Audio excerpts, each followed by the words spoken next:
You know, these movies were popular in the 80s. Why didn't they have Jason kill someone while they were blowing in a Nintendo cartridge?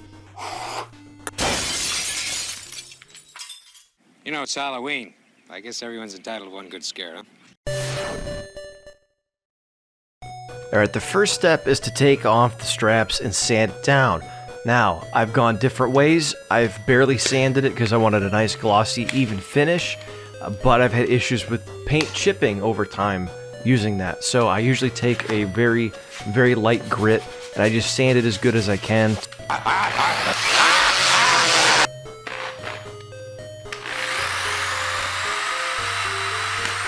When you've got those taken off, sand that area down as well.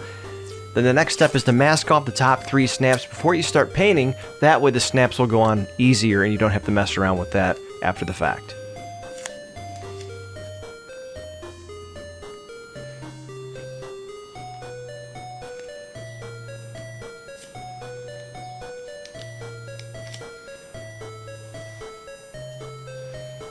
Now this is the most important step to be mindful of. I got halfway through after I sanded and everything, getting ready to spray paint the mask. And my wife, who's been doing crafting lately, has used up all my primer. So the most important step is stopping midstream to go to Home Depot to pick up some stuff. Because that's what you want to do, is you want to, when you're making progress and your time is tight, you want to stop your momentum flat and run to the store for unnecessary purchases. That is an important integral step of the mask making process. Alright, now it's time to add the primer. I usually go with a flat gray. Just do 1 or 2 coats just to make sure you cover everything front and back. Make sure you let the coat dry before you add a second one or before you start painting with your colors. I, in my infinite wisdom, decided to paint my mask in the dark. Seaside seems to be the color of choice with a gloss finish. I'd show you the whole clip, but Jason returned and killed me midway through, so this is all we have. Adding damage and weathering is completely optional. Some like the minimal look, like the NES game style.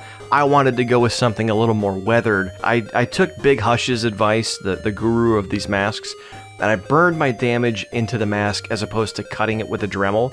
It looked really cool until I tried to sand it down and paint it. And I had to Dremel it out anyway. So my advice would be, if you know how to use the tools and you have them, just Dremel it and then go ahead and paint. I used pink to fill in the damage and looked for the most fluorescent pink I could find, because it is the 80s. So this really popped compared to the rest of the mask. It wasn't until after I'd already painted the mask that I found glow-in-the-dark paints at my local craft store, so maybe next time I'll try those for the whole mask and see what that looks like. Then I applied purple decals that I purchased from JDF Studios for only a couple of bucks plus shipping. Then I used black acrylic paint and an old rag to weather the mask.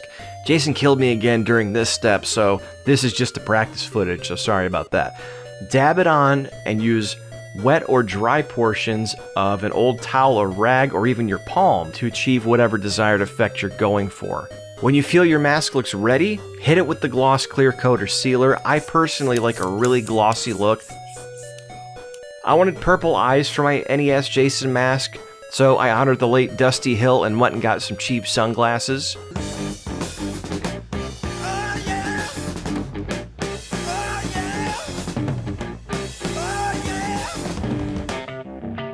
I popped the lenses out of the dollar store frames and I used a glue gun to stick them on. And there you have it, my weathered Nintendo Jason mask. You and your friends are dead. Game over.